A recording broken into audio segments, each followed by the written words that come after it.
are finally doing our first episode. And first off, I want to talk about one of our sponsorships, which is Tina's Hairstyling. You can book with her at tinadoeshair.com. And let's get into some game recap. So, guys, best games that I got was Buffalo and Miami, Philadelphia and Washington, and Las Vegas versus Tennessee. So, how do you guys feel about those games? Those were definitely some of the crazier ones. The Philadelphia and Washington one and Las Vegas versus Tennessee was closer and defensive stops. And then you had the Buffalo and Miami game that kind of had a lot of major offensive plays, a lot of big yards chunkage. Bills in Miami was my favorite. Oh, yeah, most definitely. It was the greatest offensive game that I have personally seen. Yeah. Speaking about Miami, of course, as everybody knows by now, Tua is hurt. So, hopefully nothing seriously happens to him, but hopefully he can come back. I did read that they fired the doctor. I did see that today. Smart choice. Yeah, they got to blame somebody. Yeah. But Philadelphia and Washington, dude, I think Philadelphia blew out Washington. I don't think Washington should even be a team anymore. That game was winced from the start. It was it -7 yards passing by the end of the game? You didn't get the fantasy team out. Yeah. Oh, man, I think Washington finally seen Wentz's full side. Hopefully he bounces back and he looks like week 1 or 2 again next week. But it's Wentz, so we'll have to see. Yeah. I don't know. All right. You guys want to jump into surprising wins? Yeah. Okay. First win I got as a surprise is, of course, in Indiana, the Colts. Yeah. They started off bad and, they played one of the best teams and beat them. But then again, I think that they shouldn't have won, they only won because of Chris Jones. Yeah. But Indianapolis does do better versus better teams. We do definitely play up to better teams. In our play division, down we to don't do worse well. teams. I will say the defense did step up a lot, especially missing Shaq and Julian Blackman going out. Yeah. So the defense did step up, and then Jacksonville winning that game against the Chargers.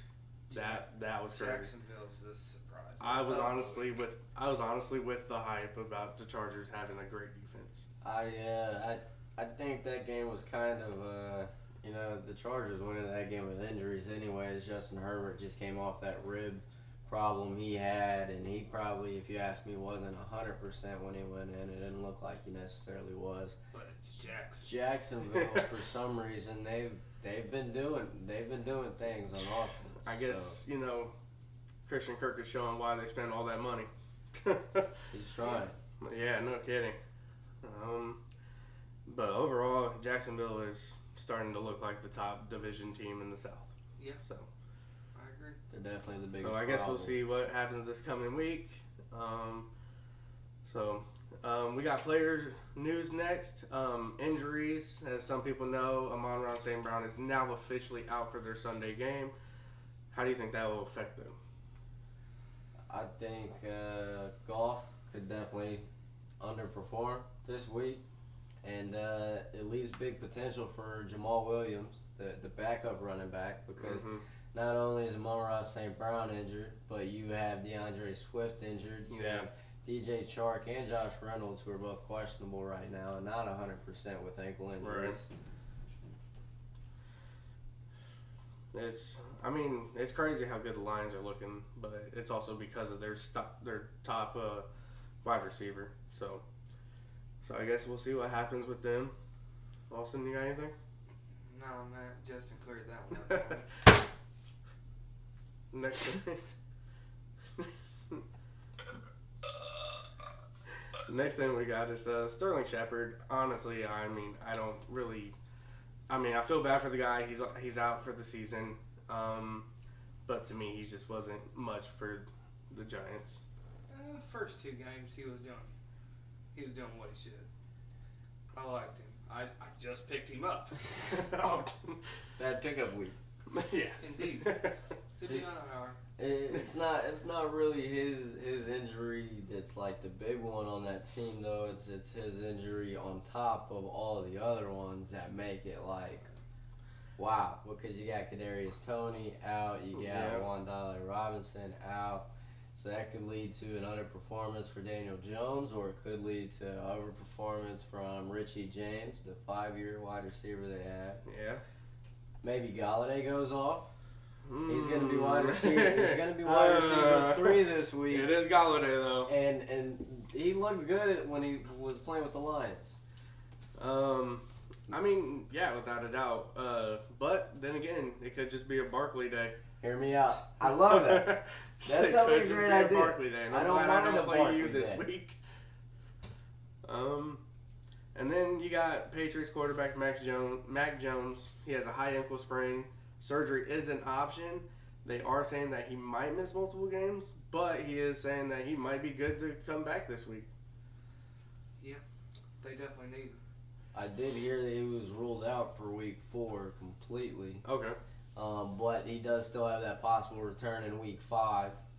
And so, I mean, that means for this week, Brian Hoyer, backup quarterback for the New England Patriots. Jacoby Myers is still out. That's their... So he's going to be working with a healthy tight end core, Devontae Parker and Nelson Aguilar. But Ramondre Stevenson, the rookie running back, Yeah, I heard some good news about him. has He might be good stepping up a boom lot more. potential this week. And Damian Harris, he might be right there with them since they got Brian Hoyer as a quarterback. I mean, Honestly, like, as a guy that has Damian Harris, I feel like Ramondre Stevenson might take that spot. Damian Harris has not has not done as much potential as he should have. that's true, but the Patriots are still a running back committee team, and Yes. they're going to use their It's backs. definitely going to be a more running team now, Yeah. for at least until week 5. Until they figure out who's actually going to take over. On to additions. The only addition that I have seen was Baltimore signing JPP, Jason Pierre-Paul, to a $5.5 million contract. That man does not know how to quit. Yeah. Hey, when he said hustle hard, he meant it, and he's No going kidding. for it. But do you still think having that same potential? He ain't the same guy. He's definitely not the same player he was in his prime. That's definitely gone. But I mean, he's still a good addition to Baltimore. I think that he could definitely help them out and give the younger guys, especially, some skills and tactics definitely. and He's a- lessons on it at least. That He's was a a plus good to pickup. defense. Yeah. He ain't a negative. No. I haven't seen any recent drops. Surprises. The only surprise that I've heard lately was just Myles Garrett. He recently got in a car accident, but luckily he was able to get out of there and walk away. And I hear stuff that he might be playing this week too. So That's always good to hear. Browns got lucky with that, honestly. Like He is a without key- him, He is a key person on their defense. most definitely. So Clay Matthews retired. yeah, I heard about that. Didn't know he still played. I thought he was Retired already. a few I years thought he was ago. already gone. And I see that, and I was like, okay. Well, good news for the Chargers though. Keenan Allen returns to practice. That's Michael Gallup is in full practice for the Cowboys. So now, what does that do for Noah Brown? His target share is definitely going to drop in that case with Michael Gallup coming back. They still got CeeDee Lamb. Mm-hmm. Right now, they are still rocking with the backup quarterback behind Dak Prescott. He's been doing I've been pretty hearing. well for him. I've been seeing people post that Jerry Jones was wanting him to stay quarterback and Yeah. not Dak. See, that's his problem, though. He teeter-totters too much. Does he really He want does. Cooper Rush to carry him all the way through the season? Because if he does, let him and see what happens. Is he going to make it all the way through the season and perform as well as he's doing right now? It's been Right, 2-3 right. weeks. Dak can perform, but when it comes down to it, there's always something that gets in his way. I think Oh, yeah. that when he comes back from the injuries and hearing that he might be losing his starting job, he'll have a reason to perform as well as he can. I Well, think let's he just doesn't hope try Dak his isn't hardest. like Dak last year in the playoffs. Let's run the ball, guys. Tony Pollard this year, not Ezekiel Elliott though. Boy, Zeke is definitely losing that spot for sure. Zeke don't eat. No, he does not. Not this season. I feel bad the guy got a tattoo said "Feed me." Yeah. You're gonna be starving for a minute, Zeke. So after all the player news that we just went through, let's go through game predictions of this week. So as of Thursday, you guys are obviously seeing Bengals won that game. So, yeah, but Miami put up a fight. I will have to say that. Teddy Bridgewater came out and did his thing. Still, I was surprised how good he looked. He looked like young Teddy Bridgewater. I seen that. I seen somebody say that he looked like he's playing arcade mode in Madden. His Rookie mode. He was feeling his back the next day though. Probably he was like, I need to ice this arm, man. Took 3 ice baths. It didn't. Honestly, with Miami, it didn't help that Xavier Howard went down. No. So, starting a lot more catches started happening. I think T. Higgins definitely balled out that game, and Tyler Boyd. They were You saw a little definitely bit the of top Jamar. receivers for the team. Jamar came in towards the end a little bit, but not a terrible amount. T. Higgins has proved that he is as good as Jamar Chase. 100%. Oh yeah, most definitely. And that's what makes the Bengals so dangerous. They got 2 of them, just as good with a star quarterback, Joe Shiesty. So, games coming up. We got Indiana versus Tennessee. How do we feel about that game? I mean, obviously, the only time I want to see Indiana lose is when they face the Bengals, which isn't very much. So I want to see them win here, but it's always just shaky. I don't know. Right Especially now, with way the beginning of the season, it's a little. Especially the beginning of the season, we little up lost in the air. to 2 divisional teams. And Tennessee always plays us hard. Yeah, It depends. but what this is at home, so hopefully, with having home advantage helps out a lot for them. Pull out that divisional win. We If need it's it. the Colts that play the Chiefs, Mm-hmm. it'll be a good game. Next, we got Dallas versus Washington. Now, Dallas's defense has stepped up a lot. I've seen. Micah Yeah. Parsons is killing it for them. He is doing good this season. What about Trayvon Diggs? You're not even hearing too much about him this season. I think he got Last an week, interception last or week he so. did. I think he got like 2, maybe 1. I can't remember for sure. But last week he did perform a lot better. He's been getting there. Next we got the Rams versus San Francisco. I think the Rams were probably going to take that win. Jimmy G just, Yeah. I feel like they were just, Kyle Shanahan and Jimmy G is just not connecting at all. I do think that the Rams are going to take it. However, I wouldn't mind seeing a good scenario where Jimmy G comes back looking like his fresh self when he first popped up in the league. And he was actually killing it. And Deebo Samuel's coming out there and killing it again. He hasn't been on the top of his game. It'd be nice to see him have a good one. I feel like Jimmy G's going to be the guy in San Francisco for a minute. Well, at least for this year. He's going to stay around for a Oh, while. yeah. Next, we got Denver versus Las Vegas. Las Vegas hasn't been doing the best. Neither has Denver. So this game could honestly go either way. I'll take Vegas on this one. I don't know. They're the I mean, only winless team in the NFL. Is it their time for the Cleveland Browns season now? No. It's not their time. That would look No. so bad after adding Devontae Adams, man. That Derek would Carr look ain't gonna terrible. let that happen. Yeah, I don't think they make it that terrible, but 0-4 doesn't seem unattainable for them facing the not. Denver Broncos. They got a good unit. They I do. think- It's just I don't know what's going on. I think Like their Russell- offensive game Coaching. is just not doing so good. I think Russell Wilson, Javonte Williams, Jerry Jeudy, Cortland Sutton, Cortland Sutton's the and main they're one like who's been 5 going different off tight this ends that they week. got. Yeah. They do have a decent stacked tight end core. So I'm probably definitely gonna go with Denver on this one. I'm gonna run with Denver. So, next we're gonna talk about. Let's talk about some balled out players. With the 4 best I got is Josh Allen. He threw 2 touchdowns. He completed 42. He completed 42 passes, and he got 382 yards. So I would say he was the most balled out quarterback during week 3. I can agree 100%. I mean, I feel bad for the guy, how the game ended. I just, Yeah. man. You can see the emotion. Oh, Yeah. dude, he was heartbroken. That butt punt really messed some stuff up there. Boy. Everybody's heard about that as of now.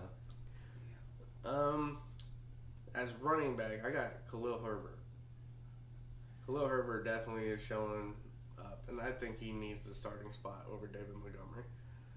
He rushed for 20 times for 157 yards and 2 touchdowns.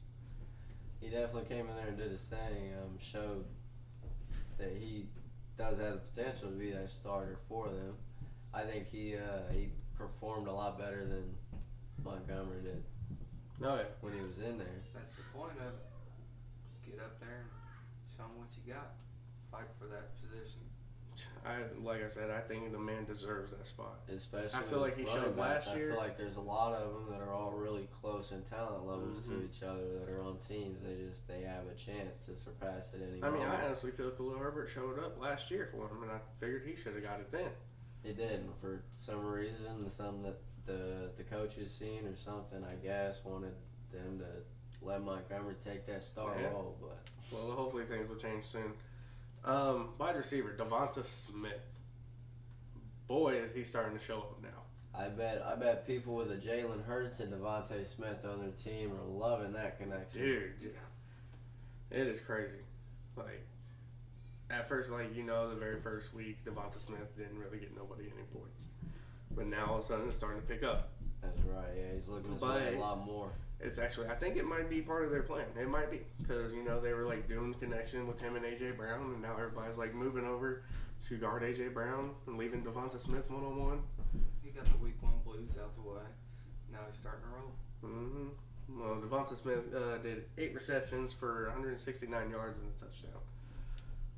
8 receptions and got over 100 yards.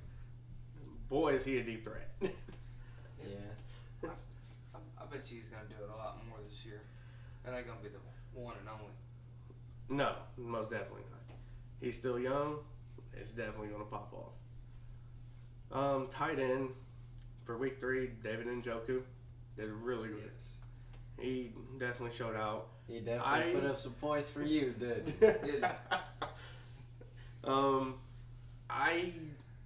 I wouldn't say go and grab him or like keep him on my fantasy league because he does have those off games. He does. He really does.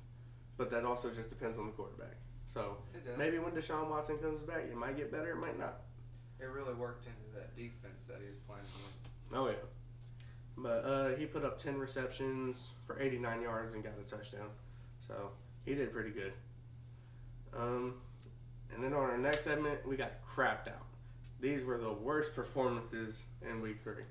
And guess who I got for number 1 at quarterback? I bet I know. Carson Wentz. 0 touchdowns.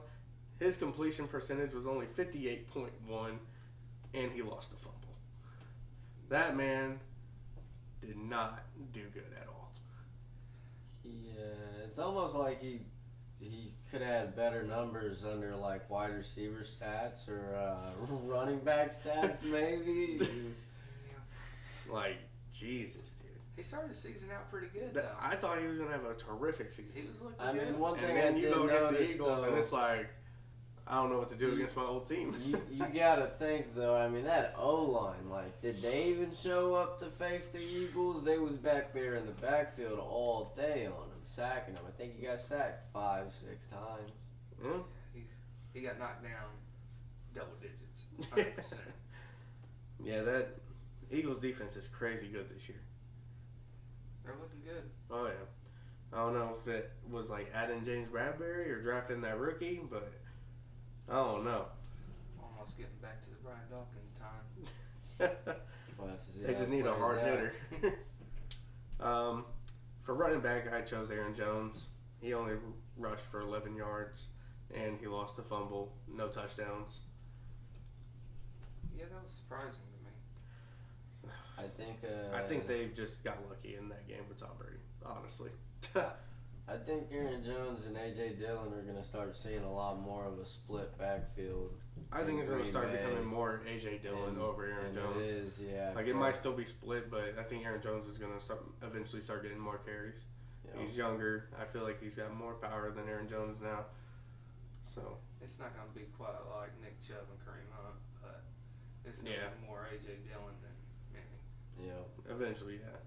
And then I hate to say this, man, because he's such a great wide receiver, but the teams he is on, I feel like he needs to move on. But Justin Jefferson, only 3 catches for 14 yards. What is going on there in Minnesota? You know, I really don't know. You got Justin Jefferson, but not only him, you got Adam Thielen there that's also available. Who is it? KJ Osborne? They got 2. Yeah, you got Osborne. They got options. I mean, recently, yeah, Dalvin Cook is down, so maybe we'll start seeing more receptions. Who knows? Last but not least, tight end Darren Waller. Again, Las Vegas is just not doing as good as we thought they were. No. He only had 3 catches for 28 yards and dropped a touchdown pass. How do you do that as a tight end? I think the entire team just needs a big morale boost in They Las definitely do. Vegas. I mean, Josh Jacobs hasn't been doing his thing. Derek Carr looks shaky. Devontae Adams, the stats aren't there for him neither. And then it don't help Hunter Renfro's out. Yeah. So, but However, Mac Hollins, Mac Hollins showed up. He came in and showed out for him last week. Most definitely. He showed him that he's got potential to be that wide receiver 3 maybe when Renfro gets back for him. Definitely, but we'll have to see if they just go back to how they had it, or, I mean, definitely I think he should be a wide receiver 3. I mean, he's putting up the points. All the receptions to him were caught. If that production stays there with Renfro's absence, I definitely say that he should step up in that rank, yeah. Yeah. I mean, other than that, you guys got anything else you want to talk about this week coming up? Just ready for football Sunday. Yeah. You guys winning your fantasy leagues? I'm projected to win. I'm projected. Everybody to win. knows projections don't mean squat, but Yeah. very projected. sure. No. Don't trade during the week because you will lose your game. Yes. I mistakenly did that. So, Don't do that. but other than that, guys, thanks for watching.